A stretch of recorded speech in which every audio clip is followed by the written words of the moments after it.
I'd never seen a sky that colour. Yellowy, black, greeny, purple. It was uncanny. Oh, it was a day and a night that we should never, ever forget. I couldn't believe that this was happening. First the sky, and then this horrible smell. Really sulphur smell. Thunder and lightning, and it was horrible.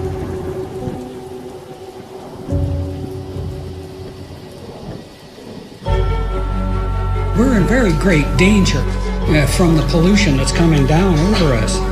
And we've been led astray by the military-industrial Is the government spraying complex. dangerous chemicals over us from Is the planes? government experimenting with our That's weather? the question at the heart of a phenomenon called chemtrails, Chemtrails is now a term getting referring to the widespread visible attention. trail left by aircraft Millions in of the tons sky. of toxic poisons released by Confirmed that planes during the as Cold part of War, the the government United plot to States affect military climate change. conducted secret The government is up there in airplanes spraying all kinds of chemicals to change or manipulate the weather, leaving what you see there, and they call that a chemtrail. Geoengineering. They say if it's poison in the soil, Tests show high levels of these increases the chemicals level in of our UV rain and radiation. soil. Using planes to spray chemicals into the atmosphere Heavy to metals manipulate reflect what the we sun's saw. rays. And that's why health department records show a sharp increase in barium and aluminum in California's water supply. We shall propose further cooperative efforts between all the nations in weather prediction and eventually in weather control.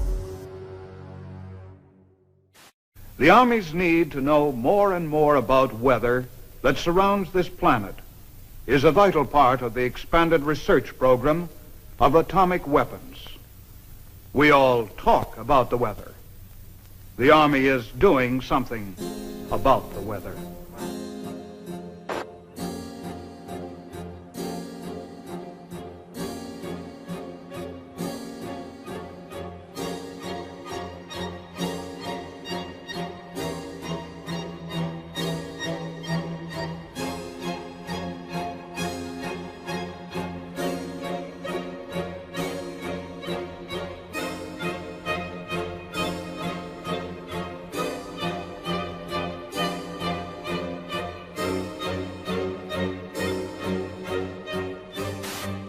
I would like to take you into the laboratory and show you a few of the experiments that led us to our outdoor experiments in converting clouds into snow. Using a home freezing unit such as this, we can form supercool clouds just like those in the natural atmosphere by taking a tiny piece of dry ice such as this and scratching it so a few tiny fragments fall into the supercool cloud. Long streaks develop. The particles grow very fast. They grow about 1 billion-fold in volume in a few seconds.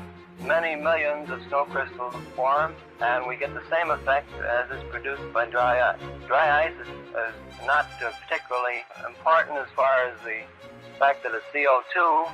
It is primarily important because it's colder than minus 35 degrees centigrade. This is a picture of the first cloud that we seeded back last November. Flying in a small Fairchild plane, and putting dry ice from a small dispenser in the bottom of the plane, and within minutes saw long streamers of snow falling from the base of the cloud and evaporating into the drier air below. Under many conditions, of course, full-fledged snowstorms will be produced in this way. Nature at last has permitted to do a little something about the weather. Using Schaefer-Langmuir techniques, the Army Signal Corps and Office of Naval Research began conducting many of these experiments. In 1947, Project Cirrus expanded to test cloud seeding on a hurricane traveling eastbound 350 miles off the coast of Jacksonville, Florida. They dropped 80 pounds of dry ice into the raging storm, only to realize that the hurricane suddenly changed direction and began traveling back towards the United States. Savannah, Georgia, was hit by record-breaking winds of up to 85 miles per hour. More than 1,500 people were left homeless, and at least 2 people died. The total damage was reported in the millions of dollars, and the project and its participants were blamed for what happened. On the night of the 15th of August 1952, the worst flood in British history swept through the tiny seaside village of Lynmouth. 90 million tons of water devastated the area, killing 35 people and leaving over 400 homeless. 40,000 tons of boulders were dragged off the moors, destroying houses and cars. Reporters spoke to squadron leader Len Otley. He confirmed that he worked on Project or Operation Cumulus, which was also referred to as Operation Witch Doctor. What's more, in mid-August 1952, Alan Yates, a lecturer at Cranfield School of Aeronautics at the time, was asked to take part in cloud seeding experiments. According to Yates, the artificial rain fell over Lynmouth and washed the village into the sea. Newly declassified documents prove that Project Cumulus was indeed going on the day of the flood that year. Project Skyfire, a U.S. forestry research operation concerned with the study of lightning in all of its manifestations. Project Skyfire is aimed at lightning fires in western Florida. In detail, the manner in which your work involves you in the dispersion of clouds, which happen to have some effect on, or rather bring about thunderstorms or what have you. Could you tell our audience something about that type of work? Laurie, we're conducting experiments in cloud seeding aimed at determining whether or not weather modification techniques might possibly prevent lightning fires. We carry this work on by seeding clouds with silver iodide nuclei. We disperse silver iodide from specially developed generators located either on the ground or on aircraft. Our experience has been that we can do the best job through aircraft seeding. Again, man looks to his own efforts to increase the flow of water. Since the 1946 experiments of Dr. Vincent Schaefer, we have known that some clouds can be modified through seeding to yield additional precipitation. In 1961, Congress directed the Bureau of Reclamation to begin a long-range study of cloud seeding with the aim of eventually augmenting the nation's supply of water. The program, called Project Skywater, continues at many sites throughout the United States. Eventually, if the research program proves successful, the methods learned will become part of our nation's integrated water resources program. In 1962, during the Vietnam War, American forces responded with Operation Ranch Hand. Over the next 9 years, spraying an area about the size of Massachusetts with defoliants, the most notorious being Agent Orange. Large swaths of Vietnam were left barren. Enough food to feed 600,000 people for a year has been destroyed. Despite this sudden devastation, U.S. officials said the spraying created no lasting harm. Milton Ross, a Special Forces advisor near Pleiku, has a son born without the tips of his fingers. North Vietnam charged today that defoliants have produced many instances of miscarriages, congenital defects, and monstrosities among children. The Vietnamese government insisted the cause was Agent Orange. Although that war was long ago, there is lingering anger about the United States' use of a controversial defoliant spread by American aircraft on the jungles there. An epidemic of birth defects, brain damage, and rare cancers still affecting hundreds of thousands of Vietnamese today. According to environmental studies, high levels of dioxin could still be found in the soil in certain areas and had seeped into nearby lakes. Agent Orange was a safe product when it was used in the Vietnam War, and it's a safe product today. I got something to say. I want to know how come the fascist pigs have been seeding the clouds. Right, for the last hour and a half. Airplanes going over twice with all the smoke coming out of them seeding the clouds. And I want to know, why that stuff is going down, man. And why doesn't the media report that stuff to the people, man? I'm telling you what happened. The planes come over for an hour and a half and they seed all the clouds. People of unknown origin were seeding the clouds over the I don't know what they hope to prove, man. Project Storm Fury assembles a team of highly trained scientists and technicians to fly into mature hurricanes. Scientists working on the project were convinced that they could reduce hurricane devastation using a process called cloud seeding by spraying the thunderclouds inside the hurricane with a chemical called silver iodide. This would become known as the Storm Fury hypothesis. The seeding planes fly across the eye and into these clouds, seeding the supercooled water droplets from the belt of maximum winds outwards. As the silver iodide turns the supercooled water into ice, the heat released during this process causes the seeded clouds to grow and develop into a new outer eye wall.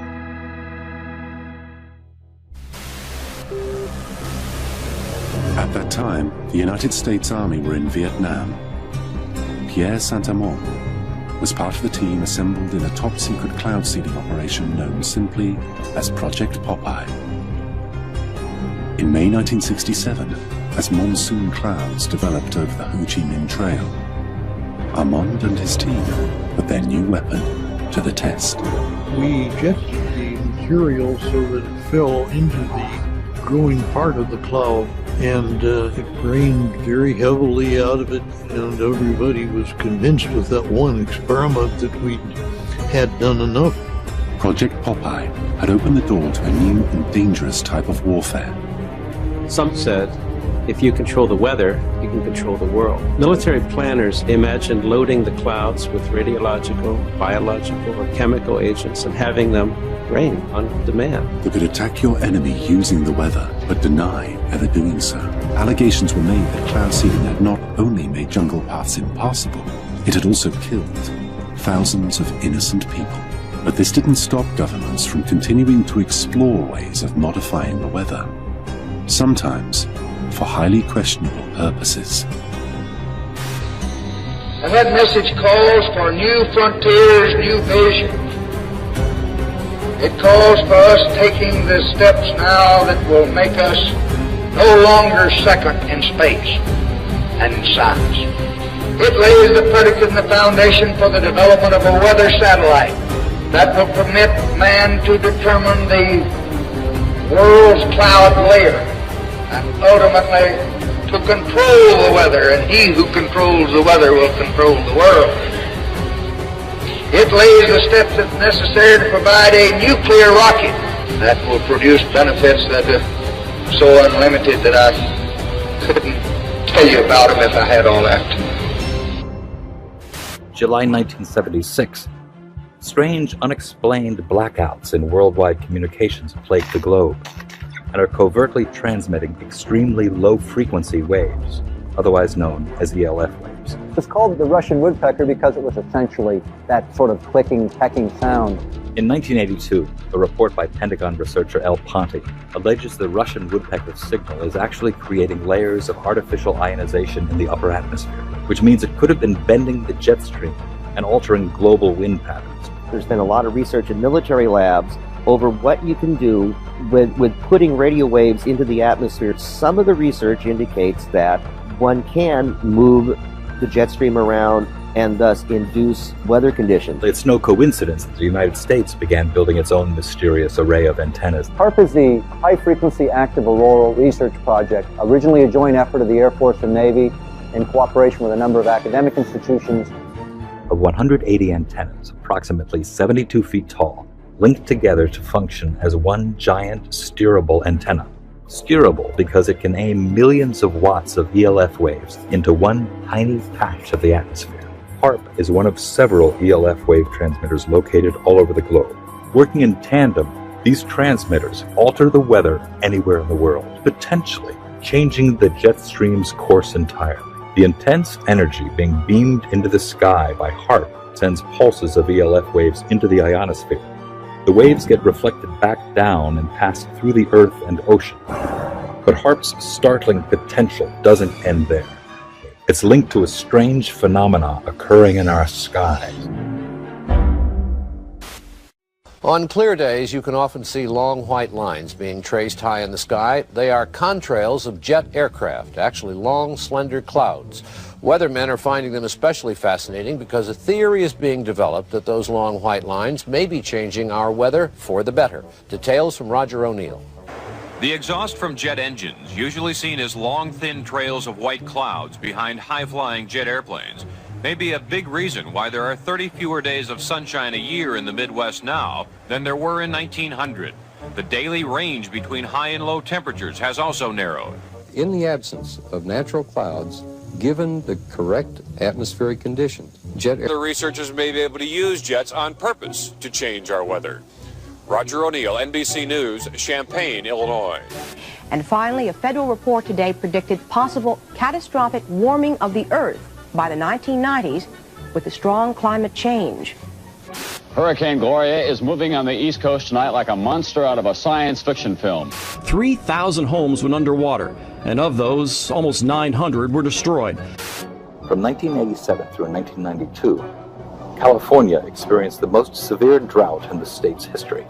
According to NOAA, an anomaly occurs in the jet stream.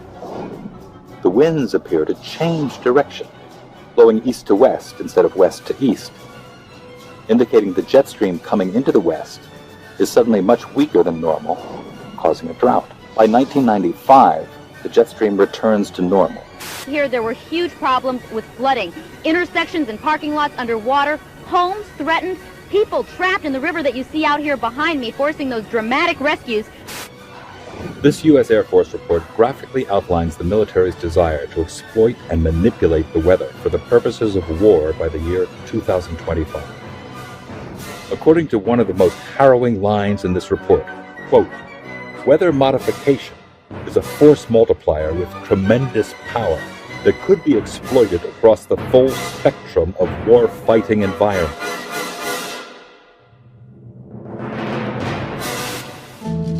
Man-made global warming is no longer just a theory about climate. It is the defining moral and political cause of our age.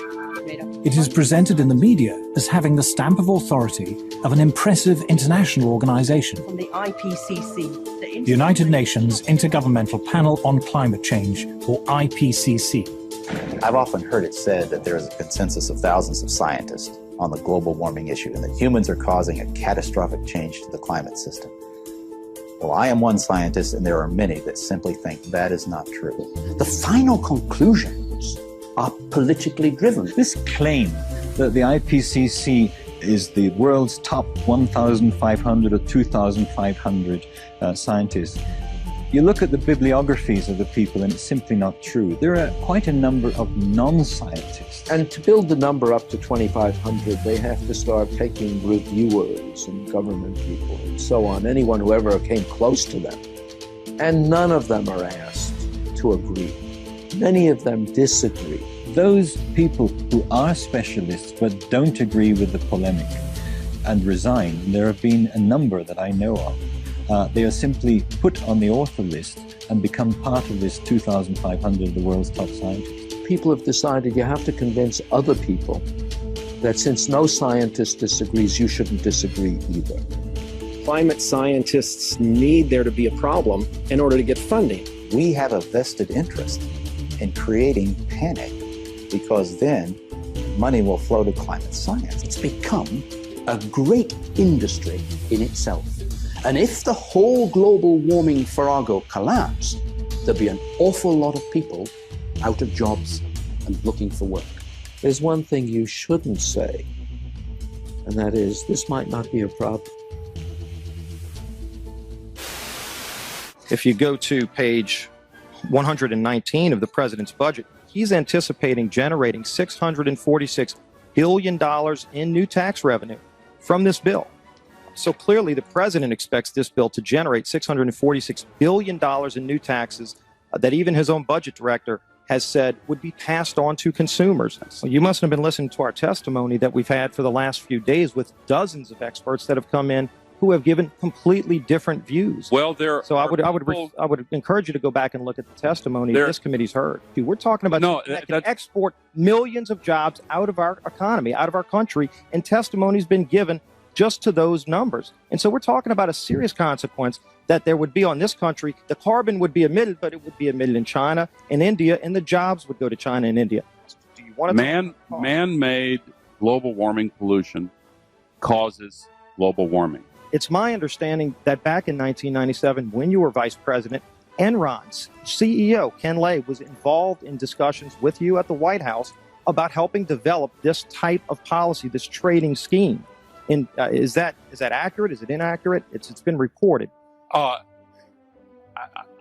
don't know, but I met with Ken Lay, as lots of people did before anybody knew that he was a right. crook. And clearly, you can see why so many of us are concerned about turning over this country's I didn't energy know him well economy. enough to call him Kenny Boy. You knew him well enough to help devise this trading scheme. And obviously, we know what Enron and these big guys on Wall Street like Goldman Sachs, and I know you've got interest with Goldman Sachs. No. These people, well, that's been reported. Is that not accurate? No, I wish I did. I'm saying that there are going to be big winners and big losers in this bill. And I think that should be noted, that companies like Enron helped come up with this trading scheme that would Enron.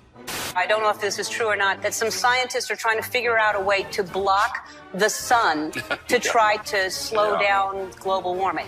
Yeah, it's a measure of the feeling of desperation that some of them feel. Are they really thinking they could do that? Well, some of them are seriously proposing, and I think it's completely nuts. Yeah. You put another kind of pollution, sulfur dioxide, up to orbit, cover the atmosphere. The sky won't be really blue in the way it is now anymore, but it would block out some of the sun's heat so that we wouldn't have to take the difficult steps to stop spewing all this global warming pollution into the atmosphere. And of course, there are a lot of problems with what they're proposing. You could actually spray sulfuric acid in the stratosphere 20 kilometers over our head and use that to stop the planet warming up in a kind of ugly tech fix. You can spray something into the atmosphere to change. Spray pollution into the atmosphere to stop it warming. How do you do this? You'd start with a fleet of modified business jets and say 20,000 tons of sulfuric acid into the stratosphere every year, and each year you have to put a little more, and this doesn't, in the long run, mean that you can forget about cutting emissions. We will need to rein in emissions. No, we'll get to it eventually. But in the meantime, we're shrouding the Earth in sulfuric acid. So people are terrified about talking about this because they're scared that it will prevent us cutting emissions. Right, and also that it's sulfuric acid. We put 50 million tons of sulfuric acid in the air now as pollution, and it kills 1 million people a year worldwide. Okay, but it'll be better if we put more in. We're talking about 1% of that. 1% more, we're just killing 10,000 more people. You can do math. What happens to the sulfuric acid after it's sprayed? Does it just stay up there? No, it rains down, but it's a tiny addition to what we're already doing. Is there any possible way this could come back to bite us in the end? It actually turns out to be an old idea. This was known since President Johnson. You ever look at those planes up there? They have contrails behind them. Maybe all those planes with the contrails, maybe they're actually spraying chemicals into the atmosphere right now, and Uncle Sam isn't telling us. Seems extremely unlikely. That the United States is not telling something to its citizens? That seems extremely likely to me. Read the newspaper. I think they might have your idea already. This geoengineering idea in its simplest form is basically the following. You could put fine particles, say sulfuric acid particles, sulfates, into the upper atmosphere, the stratosphere, where they'd reflect away sunlight and cool the planet. There's lots of mystery in the details, and there's some bad side effects, like it partially destroys the ozone layer, and I'll get to that in a minute, but it clearly cools down. And one other thing, it's fast. I guess the thing I haven't said about this is it is absurdly cheap. It's amazing how we can affect the planet. The one thing about this is it gives us extraordinary leverage. This improved science and engineering will, whether we like it or not, give us more and more leverage to affect the planet, to control the planet, to give us weather and climate control, not because we plan it, not because we want it, just because science delivers it to us bit by bit. What is geoengineering? It's really two very different things. One is ways that we would alter the amount of sunlight the Earth absorbs, and so cool the planet, partly offsetting the effects of carbon in the atmosphere, and that's called solar radiation management, or in some technocratic way, SRM. And the other one is to take carbon out of the atmosphere, so-called carbon dioxide removal.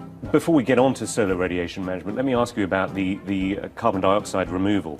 A Royal Society report here in the United Kingdom back in 2009 said that no method of carbon dioxide removal has yet been demonstrated to be effective at an affordable cost with acceptable environmental impacts, and they only work to reduce temperatures over very long timescales. I think that's exactly right, and I can say that both as an author of that report and as somebody running a startup company trying to capture CO2 from the air. Before we get into the pros and cons of it, how solar radiation management might work. Conceptually, it's simple. The doing it is not the hard part, but you could use aircraft or other methods to deliver literally tons or millions of tons of very small reflective aerosols, tiny particles, say, to the upper atmosphere. Spraying them out at a high altitude. Correct. Isn't one of the problems with the climate and studying the climate is that it's incredibly difficult to know exactly how it works. It is very difficult to model.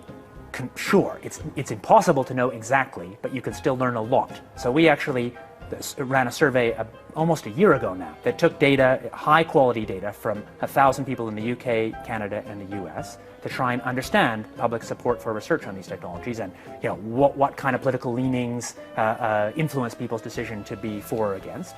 And in fact, we found pretty broad support for research. But that particular opinion survey that you're talking about, it also came up with the finding that 64% of subjects agree that humans should not be manipulating nature in the way suggested by solar radiation management. Exactly. Well, that would suggest that there isn't particularly broad support at the moment for the theory behind this. There's not broad support for doing it, and I think that's quite a healthy thing. I mean, I'm one of the people who, maybe starting 20 years ago, most helped to open the door to get public conversation going on this thing. How do you think, in that case, the public can be convinced, given that there is, as we saw with this project in Britain, tremendous skepticism even about research at what you say is a very, very benign level? Public opinion will evolve over a long time, and from my point of view, the goal is to try and make that public opinion be able to be shaped by facts as well as possible, and also shaped by people's values. It's not to promote this. So actually, well, it is in part to promote this. I mean, you're a great enthusiast for this, and as you said, you have your own private company, which is... my private company works on a very different part of it, which doesn't suffer from these governance challenges. But it is all to do with the issue of geoengineering. Actually, I mean, you know, it's an incredibly sensitive topic. I actually don't think my job is promoted. My job is to help clear thinking and clear knowledge about the tools we have to regulate climate risk, among them this one. And I'm perfectly prepared to find that results show that we should never do this. So if it works, and again, we don't know it does, it provides some protection in the near term. Isn't there a problem, though, that you could end up with different effects in different parts of the world? I mean, you could, for example, find that although you're reducing the amount of sunlight and the amount, therefore, that the Earth is warming up. I want to come on to the governance, but I want to ask specifically about the science of this, which is how far can you tell whether the effects of solar radiation management are then going to cause perhaps a catastrophic loss of rainfall in a certain part of the world? At the moment, it seems to be hazy, this. I think it's not as hazy as that. So using exactly the same climate models as we've used to estimate the problems with CO2 in the atmosphere, the underlying climate problem, we've applied those same models and same techniques to look at this. And the results so far, I have to say, look pretty good. That's why we're paying any attention to it. Richard Branson himself, who owns the Virgin Airline Group, was quoted back in 2009 in the New York Times saying, if we could come up with a geoengineering answer to this problem, we could carry on flying our planes and driving our cars. Is going to cost a lot of money. And yet I mean, let's be clear here, you and your company are after Branson's money. The cheapest thing to do is to use the atmosphere as a waste dump. And if we want to stop doing that, we must have laws that restrict the ability to use the atmosphere as a waste dump. My question is, are you not concerned that you and your company, Carbon Engineering, is looking for money from people like Richard Branson? It's funded, I think, in part by Murray Edwards, who is a key figure in tar sands, which is seen as one of the dirtiest fuels on the planet. It is. Are you not slightly concerned about the people who you're getting into bed with? I'm happy to take money from serious folks who have a broad set of interests. No problem. First of all, I should say, for work on SRM, on these very high leverage technologies that have security concerns, I believe there should be no private action, there should be no for-profit action. I believe it would make sense for SRM to actually restrict or eliminate the possibility of patenting. Isn't your company involved in several patents at the moment? This is the difference. So for capturing CO2 from the air, that's an encapsulated small technology, which can be regulated by the normal laws. It's inherently expensive, so there's no risk of sucking all the CO2 out of the air because it costs so much. Any technology you have that removes CO2 will have local risks, maybe unacceptable risks, but those risks can be managed by the normal local risk management we have. So I think that I'm happy to see private action on cutting emissions by making solar power or electric vehicles or capture from air. I'm not happy to see public action on technologies with this huge leverage, like putting particles in the stratosphere.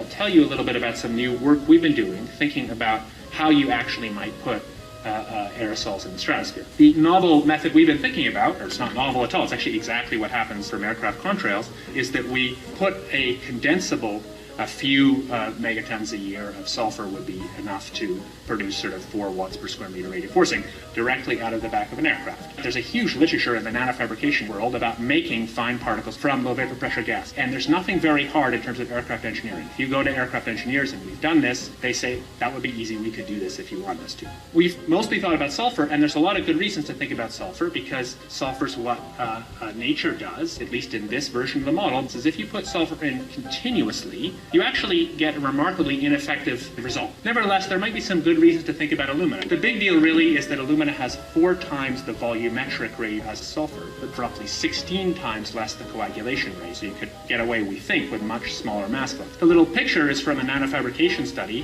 which shows you can make high-quality alumina particles just by spraying aluminum vapor out, which oxidizes. So it certainly seems pretty cost-effective and easy to do this with aircraft that are not very different from conventional aircraft. High-class business jets like the Gulfstream have wing designs that are very efficient. So with slightly different engine choices, they can easily deliver large weights up to sort of 20 kilometers or a little higher. And you could do that by either building new versions of these aircraft or even re-engineering existing aircraft. We have engineering firms that can do it. So you go to an engineering firm and you want this done.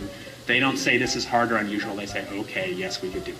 Once you realize you can make things by direct condensation from vapor, then all sorts of different compounds are possible. But it's much, much harder to actually figure out the environmental risks and effectiveness of these new methods than it is to cook them up. Aerosol geoengineering looks like it is so cheap that the cost is basically not going to be an issue. That means that implementation decisions will be risk-to-risk decisions. So the key factors are this is fast, it's cheap, and it's inherently imperfect. It cannot compensate for the amount of CO2 in the air. On a commercial basis, I do absolutely no proprietary commercial work on solar radiation management because I think such work would be wrong. Solar geoengineering refers to a set of technologies that could allow humanity to deliberately increase the planet's reflectivity, and so partially offsetting the temperature changes and other climate changes that come from the accumulation of carbon dioxide. Solar geoengineering can be very inexpensive. The cost might be something like $10 billion for the whole planet. That sounds like a lot of money each year, but in fact that's something like 1/10,000th of global GDP. This next story is so unbelievable, we didn't think it could possibly be true. But after receiving thousands of records and declassified reports from the Army, it's confirmed that during the Cold War, the United States military conducted secret tests on unsuspecting people in the city of St. Louis. Lisa Martino Taylor's life work has been to uncover details of the Army's ultra-secret military experiments carried out in St. Louis and other cities during the 1950s and 60s. This study was secretive for a reason. They didn't have volunteers stepping up and saying, yeah, I'll breathe zinc cadmium sulfide with radioactive particles. These Army archive pictures show how the tests were done in Corpus Christi, Texas in the 1960s. In Texas, planes were used to drop the chemical, but in St. Louis, the Army placed chemical sprayers on buildings and station wagons.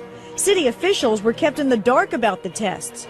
The Cold War cover story was that the Army was testing smoke screens to protect cities from a Russian attack. Clearly, they went to great lengths to deceive people. By making hundreds of Freedom of Information Act requests, she uncovered once classified documents that confirmed the spraying of zinc cadmium sulfide. The greatest concentration of this compound was sprayed near the Pruitt-Igoe housing complex just south of downtown St. Louis. It was home to 10,000 low-income people, and an estimated 70% were under the age of 12. Martino Taylor claims they all unknowingly inhaled this compound morning, noon, and night, so the government could measure its effects on their lungs. So this is in violation of all medical ethics, all international codes, and the military's own policy at that time. And Venezuelan leader Hugo Chavez has once again accused the United States of playing God. This time it's Haiti's disastrous earthquake that he thinks the U.S. was behind. Spanish newspaper ABC quotes Chavez as saying that the U.S. Navy launched a weapon capable of inducing a powerful earthquake off the shore of Haiti. He adds that this time it was only a drill, and the final target is destroying and taking over Iran. A wild accusation from Iranian President Mahmoud Ahmadinejad. He says Western countries are causing drought in certain parts of the world, including Iran. He says they're using high-tech equipment to drain raindrops from clouds. He basically says European countries are stealing rain from Iran for their own use. You know, they were talking about climate change yesterday, and now we're learning that scientists and researchers are looking at how to change the weather on purpose. That's right. Lasers now could one day manipulate rain and lightning. That's right. Well, as Mark Twain once famously said, everyone complains about the weather, but no one ever does anything about it. Well, instead of doing a rain dance, we physicists are firing trillion-watt lasers into the sky to actually precipitate rain clouds and actually bring down lightning bolts. When you have water vapor and you have dust particles or ice crystals, you can precipitate rain. It condenses around the seeds. These seeds can also be created by laser beams. By firing trillion-watt lasers, you rip apart the electrons, creating what are called ions, bringing down rain and even lightning. So I remember reading the stories that China had used this during the Olympics, that the USSR had used this after Chernobyl to create rain clouds. I mean, did those really work then? We have some of these capabilities now? Inconclusive. Even in the 60s, the CIA used this to bring down monsoons during the Vietnam War. Governments have been playing with this thing. Alleged to. Alleged to, right. Yeah. Now, we realize that for decades now, these governments have been alleged to have experimented with weather control, but nothing conclusive. We're actually using trillion-watt lasers now. They precipitate rain out of water vapor. Sure enough, you can actually bring down electricity down the beam. The bad news is, if it's a clear blue sky, it's not going to do anything at all, because it only takes water vapor that's already in the air and condenses it. However, you name it, outdoor events and agriculture and flooding and even hurricanes, all of them could be subject to weather modification. Terrorists no longer the CIA's only priority. The U.S. intel agency now investing in weather?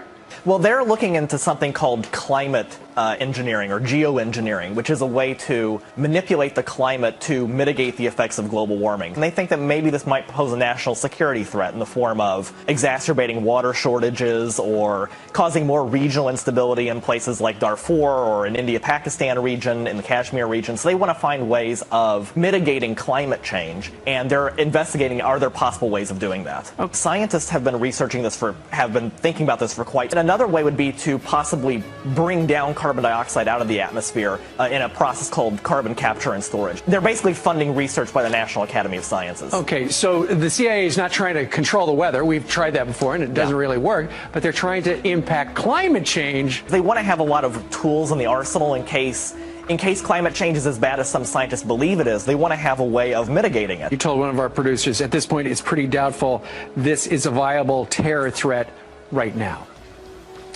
I don't see I don't see the CIA.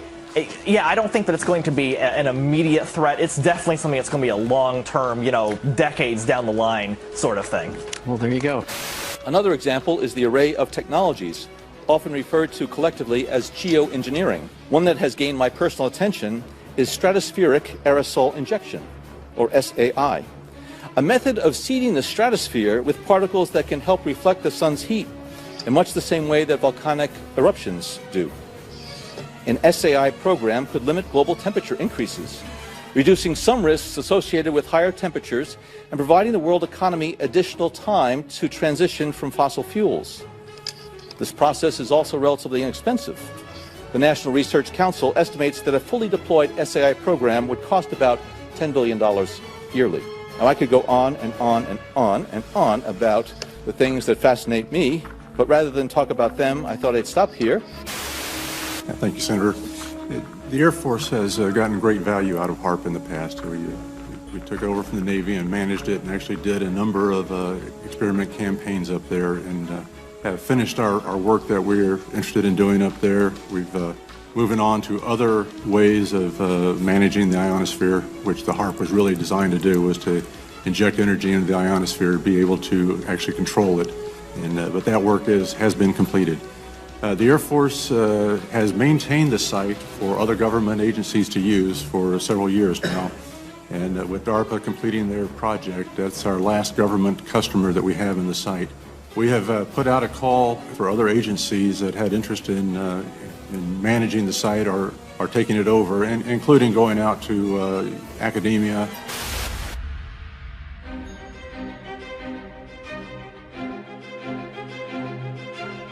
international corporations are modifying our weather all the time, and they're modifying it in ways that cover thousands and thousands of square miles. Programs are impacting microclimates needed for our crops to survive and needed for pollination.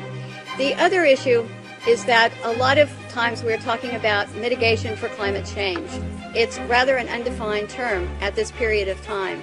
And so what happens is that many times we're talking about artificially putting chemicals like sulfur or particulates into the atmosphere in what they call geoengineering schemes to reduce, supposedly, global warming. And if you take and you put up into our skies chemicals to reduce the amount of sunlight reaching the earth, you are going to begin to reduce crop production. Without the process of photosynthesis, whereby plants from direct sunlight gain the energy to grow, to produce crops, we are going to find ourselves, if we mitigate in that direction, impacting the crop production not only here in the United States, but worldwide. What you're seeing now, a lot of times many scientists know, especially at NASA and in other areas, that the skies that we're seeing are not normal cloud formations. These are man-made. In California, the State Department of Health drinking water tests were examined between 1970 and this year, and we found unusual spiking in barium, aluminum, strontium, manganese, and all of these spiked at the same time in various drinking water supplies across the state of California and also in Arizona. So what's happening with these atmospheric tests is that aluminum, as one example, gets into the root systems of our trees, and it looks like the trees are dying of drought, but they're not. Many of our forests in Redding, California and other areas are dying from warmer temperatures produced by persistent jet contrails, also impacting tree health and crop health. They know from scientific studies back in the 1970s that they deplete beneficial ozone in the atmosphere by releasing nitric acid. The death dumps, otherwise known as chemical trails, are being dropped and sprayed throughout the United States, in England, Scotland, Ireland, Northern Europe, and I have personally seen them not only in the United States but in Mexico and Canada. Birds are dying around the world. Fish are dying by the hundreds of thousands around the world. This is genocide. This is poison. This is murder by the United Nations. This element within our society that's doing this must be stopped. I personally have observed the planes in Lincoln, Nebraska at the Air National Guard. They have no markings on them. They're huge, bomber-like airplanes with no markings. This is a crime. Crime against humanity, crime against America, crime against the citizens of this great country. What is wrong with Congress? This has an effect on their population and their people and their friends and their relatives and themselves. What's wrong with the pilots who are flying these airplanes? They're dumping this crap, this poison, on their own families. Somebody in Congress has to step forward and stop it now. Thank you. I'm Ted Gunderson. I conducted air sampling, I conducted soil sampling, and I was getting high levels of these contaminants. When I started asking the question again under a new commander, I never in my life thought I would have somebody look me in the face and tell me, "Is there something wrong with you? You've been looking really depressed lately. You know I can put you under a mental evaluation for up to 120 days. Who would take care of your daughter?" Because I was divorced at the time. As soon as I heard that, I knew. It validated everything I ever thought. And I thought, I've spent 9 years of my life trying to protect human health, and here we are, violating law after law after law. Just sitting here, instead of protecting the people, we are poisoning the people. And you ask yourself, if this is true and we are spraying the people, where are the pilots? Where are the people? I don't know if you pay attention, but look at Snowden. Look at Manning. People don't come forward because these supposed Whistleblower Act protections that you have are not enforced, they're not supported, and they really don't exist. Geoengineering is occurring, it's been occurring, it is not new, and your tax dollars are funding this. So it is unethical every day for all the other people that are out there that work in preventive health, or even physicians that aren't speaking about this. They need to. The biggest hurdle that we have is disinformation sites. I never say them, but I'm going to today, so that you know if anyone ever gives these to you as a reference to debunk you, it's Metabunk, and Contrail Science. Those are two websites that are ran by a government shill named Mick West. He is a computer gaming programmer who tries to tell you about persistent contrails. So somebody who isn't even credentialed in chemistry or physics or ecology, none of that, is trying to tell you that you're crazy. You have to understand that I have met people who used to be purposeful disinformation trolls, as we call them. These people are paid to get you on board to believe a website or an article. So I just want everyone to know and understand that of all things, of all the freedoms that we are losing, geoengineering is the #1 issue that we are facing.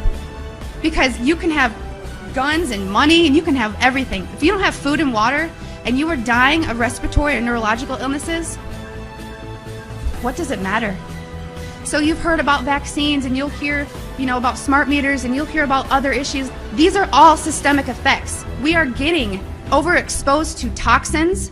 People will tell you fluoride's in the water, but it's not a lot. It is a lot because you're getting it everywhere in your food, water that you drink, and you're getting it in your vaccines. Our bodies cannot metabolize these toxins. There's the debate. Is it a condensation trail or a chemical trail, something with an additive in it? And I couldn't bite the chemical trail issue for a long time. Give me a reason, give me a motive. And so I started time-lapsing the sky. And there was this one day where I saw a series of planes go by, but one trail persisted and the others didn't. And as that trail slowly faded away, 2 other planes came along. One hit the exact end of it, and another went through the middle. How could these planes be aware of, or better yet, even be remotely concerned with what's going on with the debris from another plane? And as I time-lapsed the sky more and more and more, and at higher and higher resolution as the technology improved, it was a godsend, because you could see even the little planes were part of the bigger program. So they had to be at a precise place at an exact time to reveal a disturbance in a trail that may have only been in the sky 10 seconds. It went beyond correlation. And we're dealing with a massive, massive ballet in the sky. Yeah. We've got a program that is loose on the planet and is this guise of climate change, but it is this program we're seeing at work. As I became more aware of weather today. When I found out about this first, I couldn't believe that I had never seen it before, because I'm from County Wexford, which is known as the sunny southeast in Ireland, and we have always boasted the highest sunshine hours in the country, and we are also underneath one of the busiest air corridors in the world. When I started to find out about chemtrails, I started to look up and I realized that, yeah, these trails do linger all day, and they go horizon to horizon, and you look to your old photographs and you don't see these kind of trails. So I suppose when the penny dropped was when I saw what in the world are they spraying. That's really when this whole thing kind of made sense to me, because it was explained in a documentary. People knew what they were talking about, and this made a lot of sense. This is a government program to control the weather, and if you think about it, if you want to dominate and control the planet, this is the ultimate weapon to do that. So the Irish media now are normalising weaponised air as a reality that we must get used to. They are blaming car emissions and coal pollution, but there's no mention of the elephant in the room, the hundreds of millions of tons of substances being sprayed into our atmosphere every year, like aluminium oxide, which David Keith and other geoengineering proponents are proposing spraying into our skies. They will never admit these programs are going on, but we know they are going on because in 2004, the Civil Aviation Authority in the UK conducted an investigation into cabin air quality, and one of the peak materials found was aluminium. So what the hell is aluminium doing floating around up at cruising altitude? So now Monsanto miraculously have an aluminium resistant seed that can grow in aluminium contaminated soil. Why would they have such a thing unless they knew of a problem that was down the line or already happening? Last year in 2015, a study came out of Keele University in the UK, and bees were found to have had massive high quantities of aluminium in their brains. This is a big problem. We need bees to keep the food chain sustained and to keep it alive. And now Monsanto have recently bought a bee research company called Beeologics in 2012. And they have genetically modified a bee that can only pollinate Monsanto crops. And also, this bee is resistant to all pesticides. So why would they want to design such a Frankenstein creation unless they knew of a problem that already existed or a problem that was in the pipeline? Dementia now is the biggest killer in women in the UK.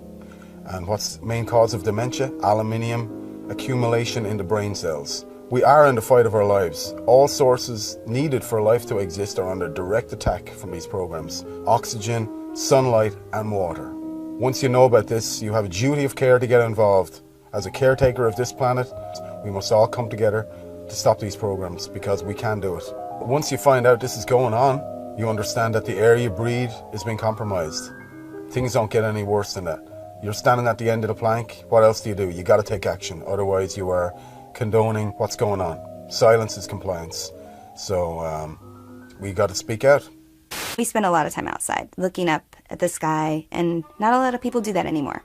March 14th, 2014, in Eureka, California, I was driving the vehicle with my 2 kids, and we were watching this chemtrail for about maybe like 5 minutes it had been going. And I noticed that there was this large flash that lit up the entire sky, similar to what lightning would do. So we're driving towards the sunset, and the drone was coming this way, and it came over, and about there, that's when we saw the light, and then it went straight down from that angle. The difference that I'm finding when I see a drone spraying compared to an airplane spraying is when the drone sprays, it seems that it's more of an upward angle from the ground to the sky, as if it was launched from right below where it was.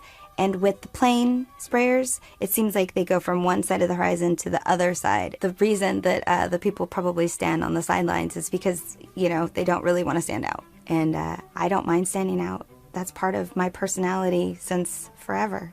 So, you know, everybody's in their car looking down, watching the news. I'm outside, looking up. I've become aware, and it seems to me like more people need to be aware or should want to be aware. My name's Jack Falsrock. I'm Madra Maui. I grew up on the east side of Mount Shasta. We went out and hunted and gathered all of our food all the time. That's when I first started noticing that something was wrong with the earth. Then I started seeing things in the sky that was not supposed to be there. And then I seen that what caused those things was the planes that was flying over, and they were polluting the sky. And I was wondering why don't they care about the sky? What I noticed, you know, is this really strange weather. You know, it really disrupts everything. You know, I noticed that too. You know, how when it gets cold sometimes. And then it gets hot, and then it gets cold, and it gets hot. You know, it disrupts this environment here, you know. I mean, anybody that understands when they grow things, you know, they know that the weather can't change like that. You don't have to be a scientist to understand that. And when you disrupt that, when you keep putting these clouds in between the earth and the moon, you're going to disrupt the whole world. You're going to disrupt man, you're going to disrupt all these animals. That's why it's not good to change the weather. The weather's how it's supposed to be. It's like what they're spraying over there with the mosquitoes. They say those things so they can scare people, so they can continue doing that. And that's all they do is scare these people so they can, oh, we gotta do this, we gotta do this. And there's nothing to be afraid of in here. Everything was created beautiful. Are you not happy? You know, go some other earth. Go over there. You know, get on your plane and go somewhere else. You know? They stop spraying the chemicals. We can heal. We will heal ourselves just like the earth will heal. If they stop those, if they stop the chemicals before it's too late, and people really begin to understand, you know, really understand. I know that people accept the sky the way it is now because they're so used to it, and it's really sad. We should stop using all the chemicals that we use. And trying to control the things that we shouldn't even control. Quit using the chemicals. Quit using the chemicals in the sky. You're going to wake up one morning and you can't breathe, then what are you going to do? We have freedom of information in both British Columbia and Canada. So I first inquired from the province because I was relatively close to the people there, so I thought I could probably find out more from it than I might from Canada. However, I did get a quick response from the province saying basically they knew nothing about it and they couldn't help me.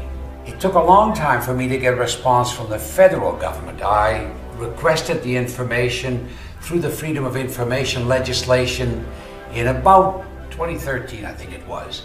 And it was 2014 in March when I finally got a response. I got 47 pages, of which 10 were blanked out completely, and 6 or 8 had comments, this information cannot be provided for you under section whatever of the Freedom of Information Act.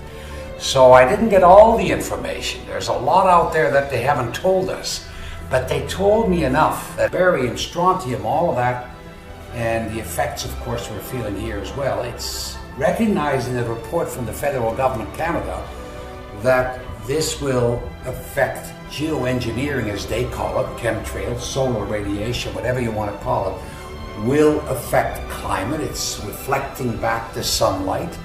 But it also recommends or recognizes in the report that it's going to have different effects in different places. The moment governments admit that this is happening because of what it is they're doing, there's a liability, there's a responsibility, and that for them is a problem. So as long as the people are relatively quiet and they're more interested in a football game, a baseball game, or whatever it is today, as I said earlier, create an awareness. And I point to the sky every time I see the chemtrails, and whomever with me will know that those are chemtrails. If I'm not doing it, my wife will certainly do it. Lillian points it out every time to everyone, and that needs to happen. I guess for the most part, the populace still thinks that governments can't do that to us. It's impossible that it's happening. Mm-hmm. If the government came out, or the bureaucracy or whatever came out and said, we're very involved in genetically modified foods, or we're creating chemtrails, which means that you're being rained upon with aluminum or whatever, that would probably not go over too well. That would be politically very unpopular. You would have an outcry, you would have a protest, you would have a mini revolution. So they're going to try and keep it down as much as possible. You're not going to see a whole lot of politicians or bureaucrats jumping on it. The pressure is going to have to continue on. There's got to be a lot of it. It obviously, the result will be enormous public awareness. Once aware, they're going to fight it. They're going to be on our side. We're going to be together on the issue. That's important. I first got into chemtrails when I had some solar panels fitted onto my roof, and I noticed on the days that the sun was out, it was great, 4 kilowatts, happy days. And then I noticed some days it got down to 1 or 2 kilowatts, when actually the weather forecast sun. I'd never taken much interest in the weather until I was earning money out of it. And then when you find out you've earned only a fifth of what you should have earned according to weather forecast, then something wasn't quite right. And I'd never heard the word before, chemtrails. And then when I went and looked it up on YouTube, I couldn't believe that somebody would actually spray the sky with lines deliberately. And yet, as the weeks went by, I found out absolutely it's true and they were doing it.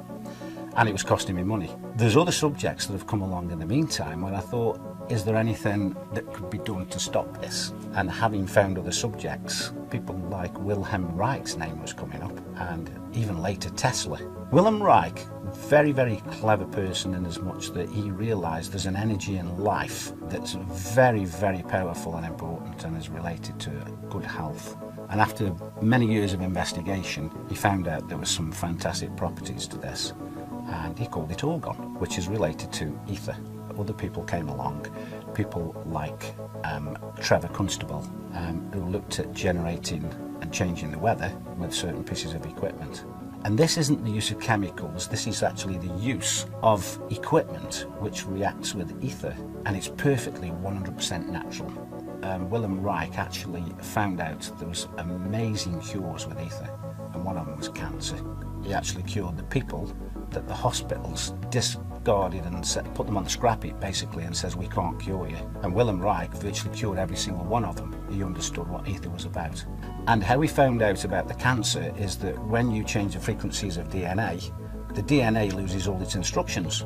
And that means that the DNA grows distorted and it can't grow the way that it should grow. In other words, if it's part of your skin or it's supposed to be part of your kidney, it grows into a deformed piece of the body that shouldn't even be there. But by correcting the frequency, the DNA goes back to grow how it should do.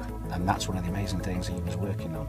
Tesla proved beyond any shadow of a doubt that he can actually tap into the energy which is already there. And what I mean by that is when you have two opposing potentials, you can tap in the difference between the two potentials, and that's your energy that you're actually creating. Now, Tesla said something that I thought was very interesting. I only found this out recently. He talked about ether, and he made this statement that ether controls magnetism, electricity, and all energy. Now, to actually come out and say that, he must have had some basis as to why. We know that Tesla based all his works on facts and many, many experiments. And of course, we use many of Tesla's technology today, both in electricity, magnetism, etc. And so we're in a position now where we're looking at equipment that Wilhelm Reich manufactured and made. We're looking at the way that he used it and he generated it. Now, Wilhelm Reich, he actually was called into places like California when it hadn't rained for months and months. In fact, some of these poor farmers were being bankrupt. He actually went to a place where it hadn't rained for many years, and after about 6 weeks, he did start to develop a very small amount of rain, but a moisture came into the area where all the plants started to flourish. According to what his daughter said, that area continued to flourish for another 50 years. The other thing that Wilhelm Reich noticed is the texture of the rocks changed from being crumbly to having some body back to it again. So when we talk about ether, we're not talking about just weather modification or health to the body. Ether must be some kind of energy which controls, as Tesla said, everything. It's like the link that ties and controls everything together, whether it's energy, magnetism, or electricity. I would love to be able to use ether to bin 1, 2, 3, 4, 5,000 square miles of chemtrailing. That would be fantastic. Before they use it for all the other agendas. And if we could do that, happy days.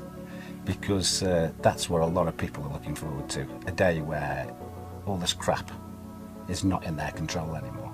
And I believe if we could master this, ether will do exactly that.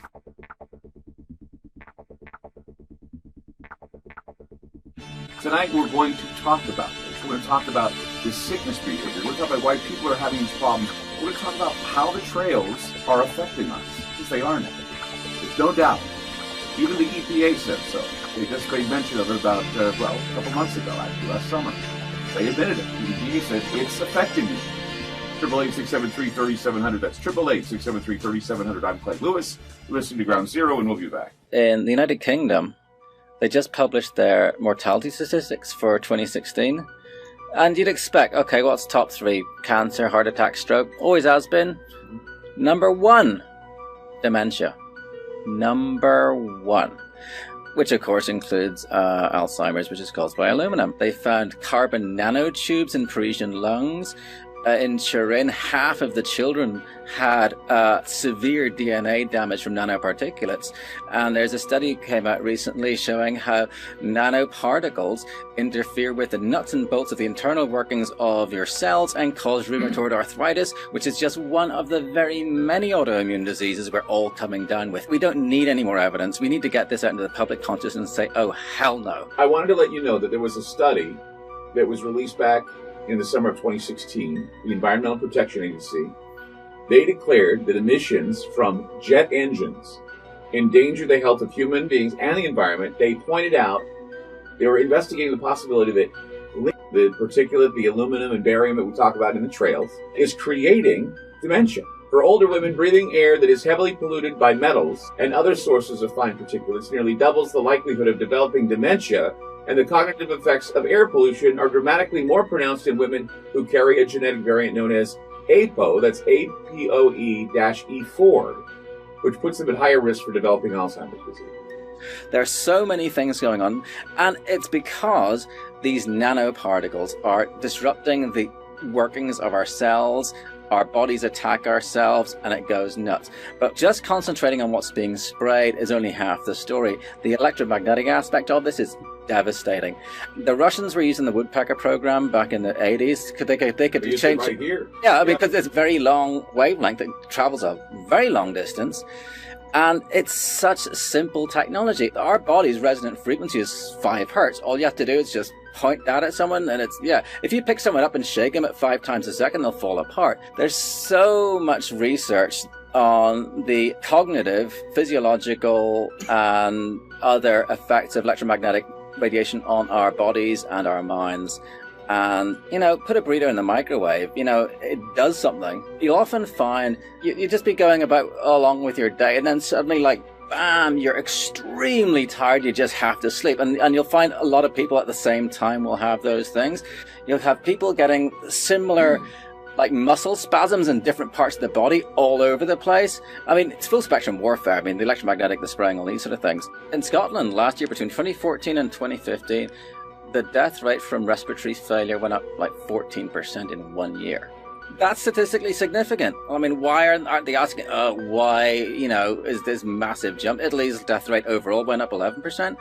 This is carnage. So when you're looking at the spraying, it could be private contractors doing it, Sure. weather modification, it could be a number of things that they're doing. Geoengineering, of course, Matt, he was the one that introduced me to the idea of geoengineering being used and doing the studies of geoengineering. That's what we talked about last time you were on the program. Well, you heard that now the bees are an endangered species. Exactly. I was reading about that the other day, that they now have made them an endangered species, and that's frightening. Because I mean, before we had what would they call it, hive colony collapse disorder. Yeah, colony collapse disorder. They said the colony collapse disorder could be because of Roundup, Monsanto. You name off all these things. But think about this: the bees are dying of the same type of problems that we're having, and that is dehydration, not getting enough water, not having enough water in our bodies, having diseases that are creating this sick behavior that we're having, and the bees get it too. Even people who have good night's sleep are not feeling it. They wake up tired, they wake up dragging, and so what else could it be but something environmental, something toxic that we're being exposed to? It's got to be above government because it's global. Right. They're doing it all over the world. Yeah. China, Russia, everywhere. And then that's the thing. If we don't know who, then we don't know all of the answers for them, and they can't make a solid opinion. One of my biggest frustrations is the line, "They wouldn't do that to us." I've heard that too. Why would they do that to us? Because they have families too. And I tell them, well, I have a genetic disorder that makes me prone to cancer. And why? Because they were testing nuclear weapons in the West Deserts of Nevada, St. George, Cedar City area in Utah. My family was subjected to that radiation, which caused some DNA problems, and it got passed down to me. And your son. Yeah, and my son. They did that because they felt that was more important than the lives of people. Spend a few bucks, get your rainwater analysis, you can get your hair analyzed, and I have footage of these sprayers, and they show up on flight radar. I don't know any airline that does not spray. They aren't told, oh, by the way, turn this switch when you get to a certain point. It's all done centrally. There's plenty of patents where the substance actually gets injected into the exhaust. I mean, there's a US Navy patent called the powder contrail generator. There's so much freaking evidence. It's insane. Technocracy, this is a crackpot idea dreamed up in the 1930s. They wanted to replace the economic system with an energy-based thing. But like if you have a gold-based economy, you know how much a loaf of bread is worth in compared to the amount of gold there is. But with energy, you have to know how much energy is being stored, transferred, whatever, at all times. Hence, smart meters, smart every freaking thing. Reject it. The official line on this whole thing is, oh, we're all going to die from global warming, and we might just have to spray sulfates into the sky to reduce global warming. David Keith, Ken Caldeira, and Alan Roebuck are the three main guys who go out to do this stuff. They'll only talk about sulfates. But their own papers say, actually, sulfates don't work. They stick together, they fall out of the sky. Instead, you got to use nanoparticulate aluminum, barium, strontium, magnetite, and so on. And this character, David's research, according to US Code 50, Section 1520A, I think, it's legal to spray chemical and biological warfare on a civilian population as long as you call it research. So it's banned as warfare, but you can do it in your own populations. So I think all the spraying is generally done by people's own militaries. What they're doing is they're establishing a geoengineering governance regime. It's a self-proclaimed regime. They asked for papers to identify things like, should we even involve the UN? Should we take into consideration human health impacts? What role will public perception and opinion play while we establish this solar geoengineering governance regime? Self-titled regime. So Patrick and I, we independently submitted papers. I hired a PhD.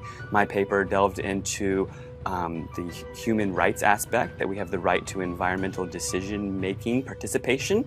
Both of our papers were, of course, rejected. It is their plan to do full-scale deployment. They claim that all of the research that we've been seeing, these grid patterns, are research. They're admitting to it. The chemtrails, the geoengineering, the solar radiation management. Okay, and now you can even look up the Solar Radiation Management Governance Initiative, SRMGI. Okay, it's an initiative to govern their solar radiation management, which is chemtrails, which is geoengineering. So these people are meeting, 24 scientists behind closed doors, to develop the plan for the regime to take hold to go full-scale deployment. Some days don't have chemtrails, right? Some days are clear. And really, the more clear days you get in a row, the more likelihood it is that you're going to get a grid pattern coming up. But this irregular pattern of appearance where you not only have no lines in the sky, but you also don't have the air traffic, okay? Listeners, feel free to look up at your sky, look at that air traffic, see those days where there's nothing going on. And this irregularity in the appearance it's the clue, it's the first clue for the newbies. Chemtrails are also called solar geoengineering. It's also called solar radiation management. It's also called stratospheric aerosol injections. Okay, and what they like to do is they like to confuse us with the terminology. It's all one thing, right? It's all chemtrails. It's all geoengineering. It's all solar radiation management, stratospheric aerosol injections. Whatever word you want to give it, it's all treason. It's very, very obvious that chemtrail does not behave like an actual cloud formation. It forms out and fades into a milky haze. All right? Irregular pattern of appearance, the number of trails seen simultaneously at a given time. When you're sitting out there and it's a normal day and then all of a sudden a dozen planes show up and grid the sky, whereas you've seen 3 planes all day, something is going on there. That's it. It's that simple. How come all of a sudden all the planes show up at once and zigzag the sky? We got broken trails. All right? Things are going on where they're mixing chemicals in the sky. They're using the atmosphere as a laboratory. That is a quote from NASA.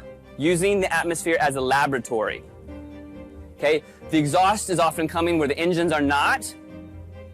Okay, this wakes the people up. In 1983, we had 50 companies, right? 90% of the media. 1983, 50 companies encapsulated the 90% of the media. Now it's been consolidated down to 6 companies. Those 6 companies are owned by just a couple families. Everything is controlled. They hand a script to the entire nation. And your local broadcaster is reading something that was planned to build your mental construct to control the way you think about everything. A child's happiness is priceless, especially on a birthday. A child's happiness. Society actors that, quote, manifest the will of the public. They call these astroturf because almost everything has been co-opted. They contemplated how they were going to convince us that we need solar geoengineering to block out the sun. They say society is lousy at strategy, but we are not. A few suggested that to shift the conversation in productive ways, geoengineering will be characterized publicly as a terrible choice. We'll start the conversation by introducing them this problem, and we'll tell them that it's a horrible idea. Problem, reaction, solution. So here they come out immediately. Geoengineering, a horrible idea. Geoengineering climate fixes could harm billions. During this short time frame, Forbes magazine, Washington Post, chemtrails are not real, showing a picture of chemtrails. So if you're new to this, you're being educated by your trusted news sources, okay? And they're telling you there's nothing to see up there, don't worry. But wait in 6 months, they're gonna tell you they've got a cure for global warming, and it's identical to what they have proven to you does not exist. Geoengineers to spray sun-reflecting chemicals from a balloon. They think that we're so dumb that we see the lines coming out of the planes, we see these rare halos going around the sun, and then all they have to say in the newspaper is, well, we're gonna use balloons, don't worry. Geoengineering gets green light from federal scientists, 2017. March 25th, we've got new clouds for you, 12 of them. 12 new clouds? And how does this correspond to this entire agenda push? And the name for these vapor trails, Homo mutatus, which literally means man-made. The World Meteorological Organization has decided to add 11 new cloud classifications. That's to their international cloud atlas, and this is a big deal because it is the first time they've added anything in 30 years. Forget being on cloud 9, we are on cloud 12 because that's how many new types of clouds have been added to this historic update coming from meteorologists. I'm a little biased, right? Exciting stuff, guys. All right, so the new types include the Volatus or roll cloud, which has been designated as a whole new species. You can see it gets its name from this long horizontal tube-like shape. Next one up, we have the cavum, or the hole punch cloud. This big circular gap is sometimes caused by aircraft taking off and landing. Very easy to see, right? Makes sense there. And we also have the Spiritus. These are gorgeous. It's actually my favorite. It's kind of looking like it waves while you're underwater. I mean, these are actually beautiful. I mean, check these out. And then finally, we also have the big surfer waves of the Fluctus cloud. So beautiful, right? There's just a sample of the new additions that we have. Meteorologists, sky watchers, daydreamers, we're all geeking out, guys. The meteorologists are all part of that same program. They're all getting handed a script and they're told to read it and they have no choice. And already it's time for governance. Okay? This is something that they just shoved down our throats for the past few months, and they say they're going to be doing it in the future, and they say don't worry that it's not real 6 months ago. Now they're already talking about how are they going to govern it. They're pushing this agenda full speed ahead. They're already talking about how to govern something that we're still slowly waking up to, that they're going to be doing it to us publicly. This very small group of globalists claim that they have the exclusive rights to saving us and that we don't get it and they do. This is all of our skies. This is all of our air. This is our children's future. Everybody is involved here, all right? There was a time when people got pissed and they did something about it and they made things change, okay? They know that they can program you through social media, okay, and we can't let that happen. It's up to us to carry this information forward. It's up to us to be the change. And if we don't do it, we're not going to have any sun. Thank you.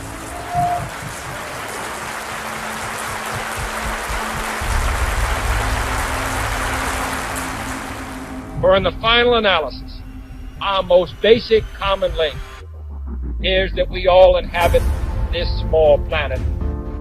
We all breathe the same air. We all cherish our children's futures. And we are all mortal. Geoengineering, chemtrails, forced vaccinations, population control, weather modification, war games. We have not given consent. You cannot spray the atmosphere with toxic chemicals and expect no ramifications. These chemicals go into our food, our air, and our water supply. Ill effects of these have been recorded as headaches, flus, breathing problems, skin problems, and my major concern is Alzheimer's disease. Aluminium causes nerve damage. Fluoride in the water works with aluminium in the air to cross into our brains. At this moment, about 24,700 young people around the age of 30 and above have Alzheimer's. In the next 10 years, 400,000 people in Australia will have dementia. It is now the third leading cause of death in Australia. About 10 years ago, I did a degree in environmental management. It's concerning to me that in that short time, we were brainwashed to believe in population control, that our Earth could not sustain itself if we didn't intervene. The Earth has enough resources for everyone. We need to change our thinking, but also change our actions. If you have never heard of these terms before, then please start looking at the sky and make your own decisions. It's not like they can hide the screen.